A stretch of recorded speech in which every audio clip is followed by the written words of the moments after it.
नमस्कार दोस्तों, सर्वांग मोटिवेशन चैनल में आपका स्वागत है। दोस्तों, सभी जानते हैं कि अभिमन्यु चक्रव्यूह में फंसकर इसलिए मारे गए थे क्योंकि उन्हें चक्रव्यूह को भेदना नहीं आता था। लेकिन इसके अलावा 4 कारण ऐसे थे जिसके चलते अभिमन्यु मारे गए। पहला कारण है भगवान श्री कृष्ण की चाल।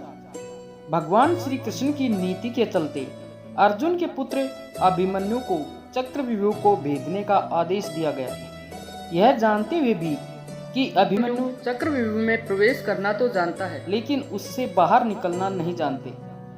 अभिमन्यु के चक्रव्यूह में जाने के बाद उन्हें चारों ओर से घेर लिया गया। घेरकर उनकी जयद्रथ सहित 7 योद्धाओं द्वारा निर्मम तरीके से हत्या कर दी गई, जो कि युद्ध के नियमों के विरुद्ध था। कहते हैं कि श्री कृष्ण यही चाहते थे, जब नियम एक बार एक पक्ष तोड़ देता है तो दूसरे पक्ष को भी इसे तोड़ने का मौका मिल जाता है। दूसरा कारण है अन्य योद्धा अभिमन्यु के साथ नहीं जा पाए। प्रारंभ में यही सोचा गया था कि अभिमन्यु व्यूह को तोड़ेगा और उसके साथ अन्य योद्धा भी उसके पीछे से चक्रव्यूह के अंदर घुस जाएंगे। लेकिन जैसे ही अभिमन्यु घुसा और व्यूह फिर से बदला और पहली कतार पहले से ज्यादा मजबूत हो गई, तो पीछे के योद्धा भीम, सात्यकी, नकुल, सहदेव कोई भी अंदर घुस ही नहीं पाए। युद्ध में शामिल योद्धाओं में अभिमन्यु के स्तर के धनुर्धर 2-4 ही थे। यानी थोड़े ही समय में अभिमन्यु चक्रव्यूह के अंदर घुसता तो चला गया, लेकिन अकेला, नितांत अकेला, उसके पीछे कोई नहीं आया। तीसरा कारण है लड़ते लड़ते थक जाना। जैसे जैसे अभिमन्यु चक्रव्यूह के केंद्र में पहुंचते गए, वैसे वैसे वहां खड़े योद्धाओं का घनत्व और योद्धाओं का कौशल उन्हें बढ़ा हुआ मिला, क्योंकि वे सभी योद्धा युद्ध नहीं कर रहे थे, बस खड़े थे।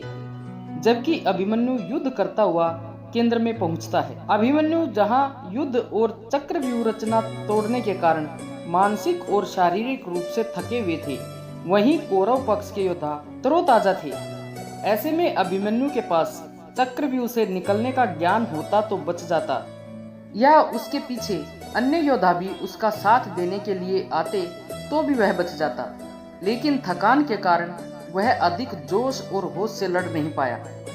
चौथा कारण है युद्ध नियम के विरुद्ध हत्या। अर्जुन पुत्र अभिमन्यु चक्रव्यूह भेदने के लिए उसमें घुस गया।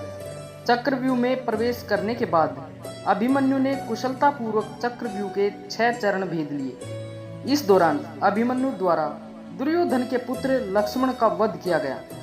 अपने पुत्र को मृत देख दुर्योधन के क्रोध की कोई सीमा न रही। तब कौरवों ने युद्ध के सारे नियम ताक में रख दिए। 6 चरण पार करने के बाद अभिमन्यु जैसे ही 7वें और आखिरी चरण पर पहुंचे तो उसे दुर्योधन, जयद्रथ आदि 7 महारथियों ने घेर लिया। अभिमन्यु फिर भी साहसपूर्वक उनसे लड़ता रहा।